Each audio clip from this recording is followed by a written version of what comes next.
Hello everyone, welcome to S R tutorial Maharashtra board. आजच्या या session मध्ये आपण क्लास 12 महाराष्ट्र बोर्ड इकॉनॉमिक्स या विषयाला सुरुवात करत आहे. ही आपली सिरीज असणार आहे मिशन 95+. या सिरीज मध्ये आपण प्रत्येक प्रकरणाचे काही सेशन मध्ये काय करूयात, आपण कव्हरेज करूया.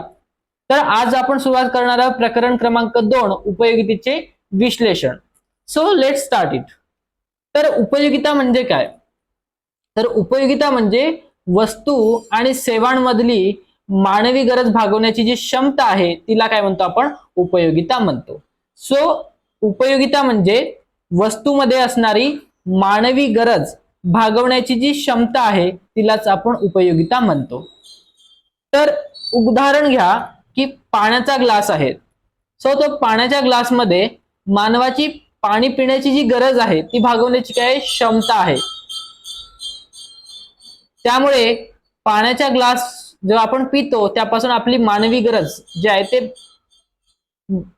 भागते आणि त्यातून आपल्याला उपयोगिता मिळते. तसंच एखादी एक्झाम्पल घेऊयात आता या पुस्तकाचं. तर या पुस्तकाचं उदाहरण घेताना आपल्याला आपली मानवी गरज काय आहे? तर आपली मानवी गरज आहे एक्झाम मध्ये चांगले मार्क्स मिळवणे किंवा नॉलेज इन्फॉर्मेशन मिळवणे. तर ती मानवी गरज जी आहेत, इन्फॉर्मेशन मिळवणे, नॉलेज मिळवणे, एक्झाम मध्ये चांगले मार्क्स मिळवणे, ही मानवी गरज पूर्ण करण्याची जी क्षमता आहे, जी कॅपॅसिटी आहे, ते या पुस्तकामध्ये आहे. आणि या पुस्तकामध्ये ती कॅपॅसिटी असल्यामुळे त्या वस्तूमध्ये सुद्धा उपयोगिता आहे. तर प्रत्येक वस्तू जी आपल्याला उपयोगी पडते त्या प्रत्येक वस्तूमध्ये उपयोगिता असते. उदाहरणार्थ मोबाईल घ्या. तर मोबाईलची गरज मानवाला आहे का? तर हो आहे. आपल्याला फोन लावण्यासाठी, आपल्याला आता तुम्ही हा व्हिडिओ लेक्चर बघताय त्याच्यासाठी, नोट्स वाचण्यासाठी, या सर्व गोष्टीसाठी मोबाईलची गरज पडते. त्यामुळे ती गरज भागवण्याची क्षमता मोबाईलमध्ये आहे आणि त्यामुळेच मोबाईलमध्ये सुद्धा काय उपयोगिता आहे. तर ही सर्व जी गोष्ट सांगितली मी, जे सर्व एक्सप्लेन केलं, ती आहे उपयोगितेचा परिचय. सो उपयोगिता म्हणजे नोट्समध्ये तुम्ही लिहू शकता, उपयोगिता म्हणजे वस्तूमधली व सेवांमधली मानवी गरज भागवण्याची क्षमता होय. ओके. तर गरज म्हणजे काय? तर गरज म्हणजे एक्झाम्पल घेतलं, गरज म्हणजे काय? तर समाधानाचा अभाव. समाधानाचा अभाव याची जाणीव जेव्हा होते तेव्हा माणसाला गरज निर्माण होते. आता सपोज आपल्याकडे पुस्तक नाहीये, त्याचे आपल्याला अभाव आहे, पुस्तकाचा आपल्याला अभाव आहे आणि याची जाणीव झाली आपल्याला, तर आपण काय करतो? पुस्तकाची गरज आहे असं म्हणतो. म्हणूनच गरज म्हणजे काय? तर एखाद्या गोष्टीचा अभाव असणे आणि त्याची जाणीव झाली तर त्याची गरज निर्माण होते. आणि हीच गरज जर पूर्ण करणारी एखादी वस्तू असली तर त्या वस्तूमध्ये उपयोगिता असते. तर आपण परिचय बघूयात.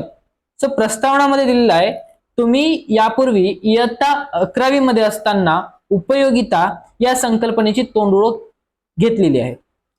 या घटकामध्ये म्हणजेच उपयोगितेच्या प्रकरणामध्ये आपण उपभोक्त्याच्या जे काही वर्तन आहे, उपभोक्त्याचं जे काही आर्थिक वर्तन आहे याचं सविस्तर स्पष्टीकरण बघणार आहोत.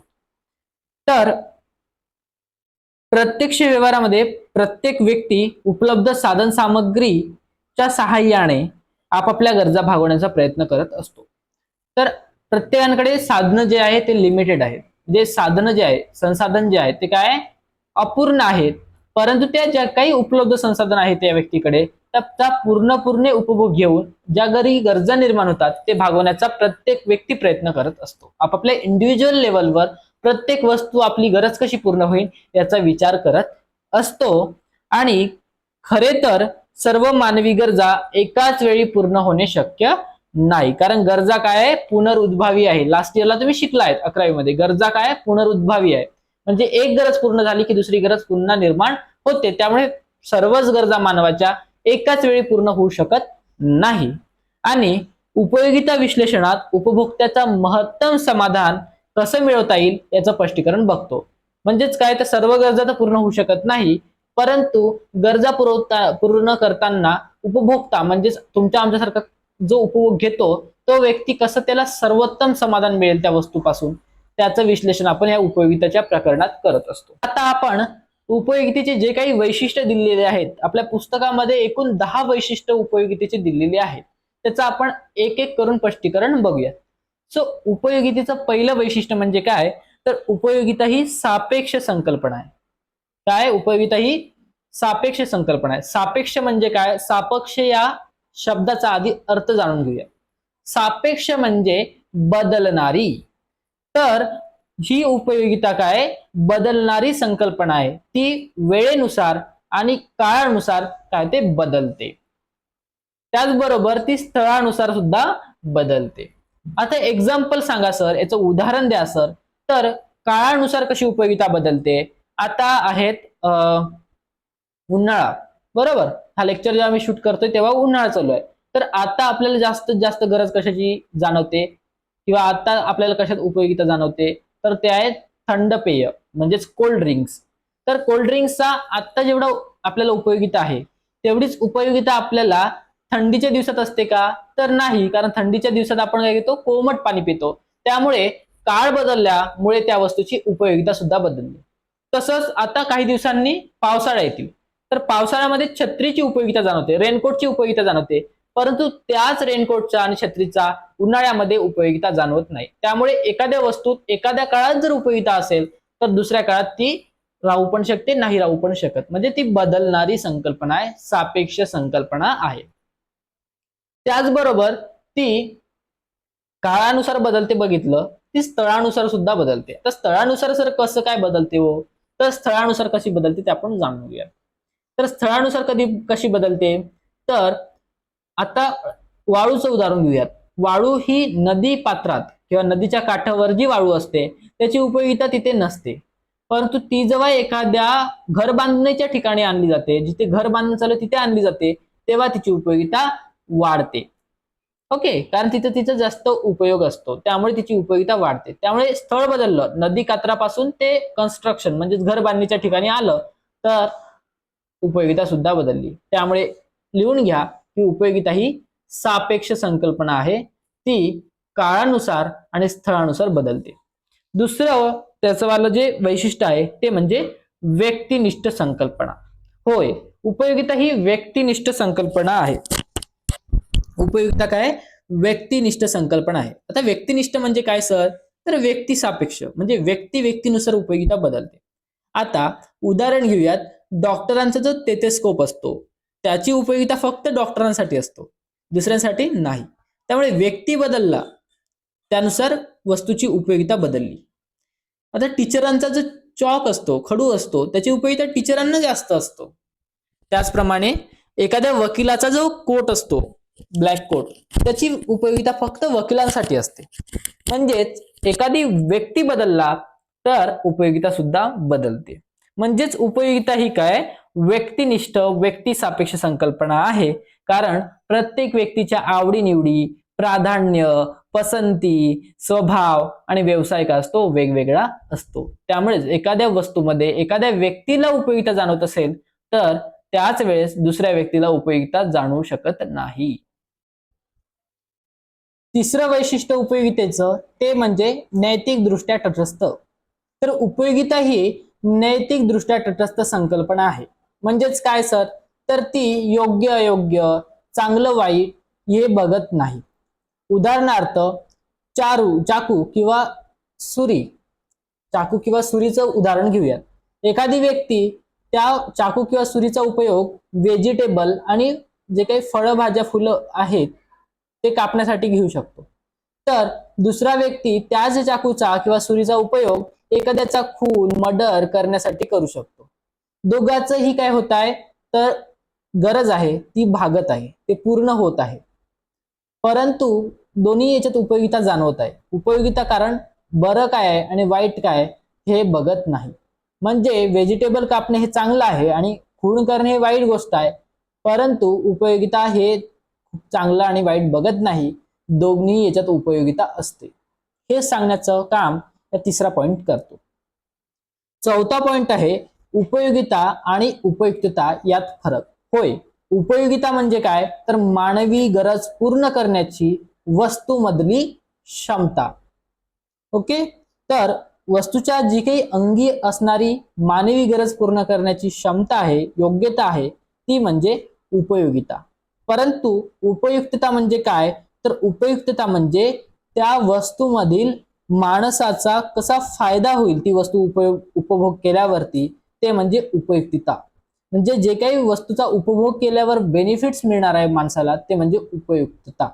त्यामुळे आता दोन उदाहरण घेऊयात आपण हे समजून घ्यायला. दूध आहे, तर दुधाचा ग्लास आहे, तर त्याचा आपल्याला काय करायचं आहे, उपभोग घ्यायचा आहे. कारण काय, तर आपली गरज आहे, आपल्याला तहान लागलेली आहे, त्यामुळे ते भागवण्यासाठी किंवा आपल्याला प्रोटीन मिळवण्यासाठी, प्रथिने मिळवण्यासाठी आपण दूध पितो. तर ती पिण्याची जी गरज आहे ते भागताय, म्हणजे त्यात उपयोगिता आहेत, बरोबर. परंतु त्यापासून आपल्याला फायदा होत आहे का? हो, आपल्याला प्रथिने मिळत आहे, आपल्या शरीराला चांगला फायदा होत आहे, त्यामुळे त्यात उपयुक्तता सुद्धा आहे. तर दारूचं उदाहरण घेऊया. दारूमध्ये माणसाला व्यसनाची सवय आहे, व्यसनाची गरज आहे, दारूची गरज आहे, त्यामुळे तो दारू पित आहे, म्हणजे त्यात उपयोगिता तर आहे, म्हणजे मानवाची गरज पूर्ण करत आहे दारू, त्यामुळे त्यात उपयोगिता आहे. परंतु त्यापासून शरीराला फायदा आहे का? नाही. उलट त्याचे काय वाईट जे परिणाम आहे ते शरीरावर होतात, त्यामुळे त्यात उपयुक्तता नाही. म्हणजेच काय, तर प्रत्येक वस्तूमध्ये उपयोगिता असते, परंतु प्रत्येक वस्तूमध्ये उपयुक्तता असते असं नाही. नंतर येतो उपयोगिता आणि आनंद यात फरक. हो, उपयोगिता आणि आनंदात फरक आहे. जे प्रत्येक वस्तूचा उपभोग घेतल्यावर आनंद मिळतो असं नाही. उदाहरणार्थ चटणी किंवा तिखट घ्या, तर चटणी आणि तिखट खाल्ल्यावर कोणाला आनंद मिळतो? दुसरं उदाहरण बघूयात. डॉक्टरांकडे गेल्यावर आपण जे इंजेक्शन घेतो किंवा गोळ्या औषधी घेतो, त्या खाण्यापासून ते घेण्यापासून कोणाला आनंद मिळतो का? कोणी इंजेक्शन घेतल्यावर हसतो का? नाही. तर तेच की उपयोगिता तर आहेत इंजेक्शन मध्ये, परंतु त्यापासून आनंद मिळत नाही. म्हणजेच उपयोगिता आणि आनंद या दोन्ही भिन्न भिन्न संकल्पना आहे. उपयोगिता आणि समाधान यात फरक. उपयोगिता हे उपभोगाचे कारण आहे, म्हणजे उपभोग एखादी वस्तू का करतो आपण? कारण त्यात आपली गरज भागवण्याची क्षमता असते, म्हणजेच उपयोगिता असते, म्हणून आपण ती वस्तू कंझ्युम करतो, घेतो, खातो, उपभोग करतो. म्हणजेच काय, उपभोगाचं कारण कोण आहे? उपयोगिता. परंतु उपभोग केल्यावर, एखाद्या वस्तूचा उपभोग केल्यावर त्यापासून जो रिझल्ट मिळतो, त्याचा परिणाम होतो, ते म्हणजेच काय, तर समाधान.